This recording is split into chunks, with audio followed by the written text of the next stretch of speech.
5 urtekin hasi nintzen karatean, eta hori, txikitan hobi bat bezala, beste kirol bat bezala, eta pixkanaka txapelketetara joaten, eta afizioa handiagoa izaten, eta hasi ginen Euskadiko txapelketekin, Espainiako txapelketekin, eta pixkanaka txapelketa internazionalak, eta ona heldu arte, ez?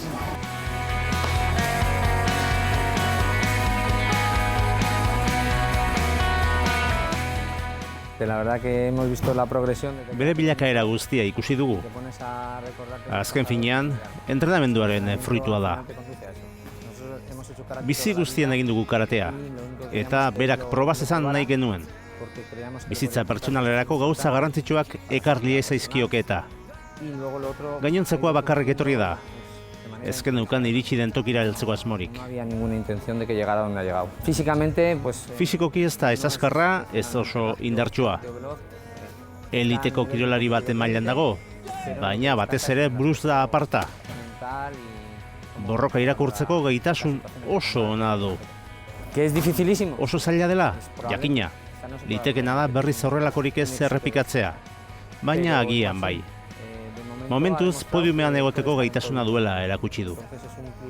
Honek konfiantza gehiago emango dio, ez dakigu noraino iritsi daiteke. Domina karate eskola guztiarena da. 80% berea, eta beste 10% gainontzeko guztiona.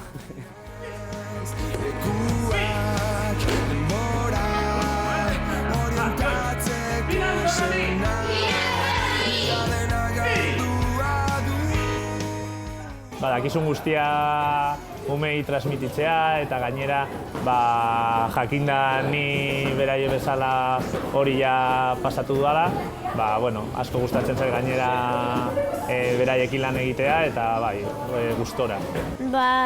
Entrenatzen dugu karatea, eta batzuetan egiten dugu katak eta pasilloak.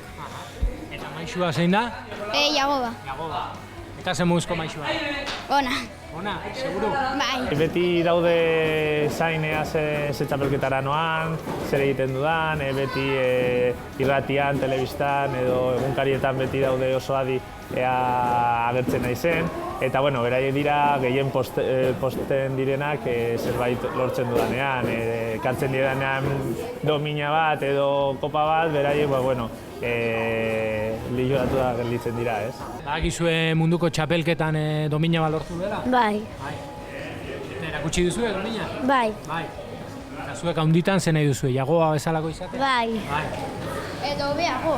Edo beago, oraindik? Bai. Munduko txapeldun izatea gustatuko litzaizuke? Bai, hombre, hori beti.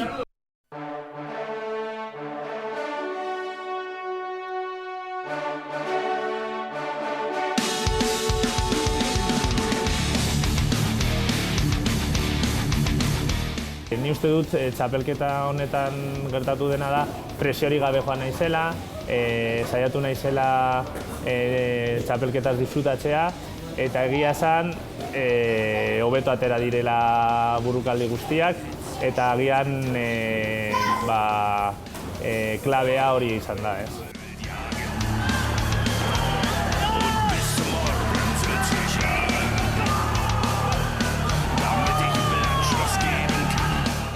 Aurten bigarren aldiz irabazi du munduko txapelketa, ni baino askoz altxoagoa da, gorputz gehiago dauka, orduan zaila da, gainera teknikoki oso ona da. Galdu nuen, baina nahiko poziz, nahiko ondo egin nuen, eta hurrengorako saiatuko naiz irabazten diogun.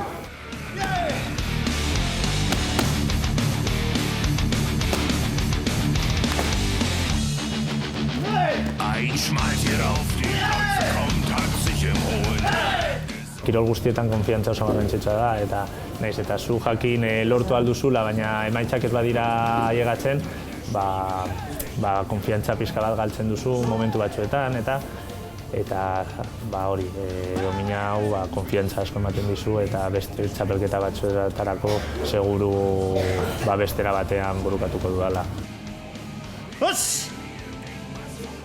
Gelditzen dena da hori, lehenengo postua lortzea.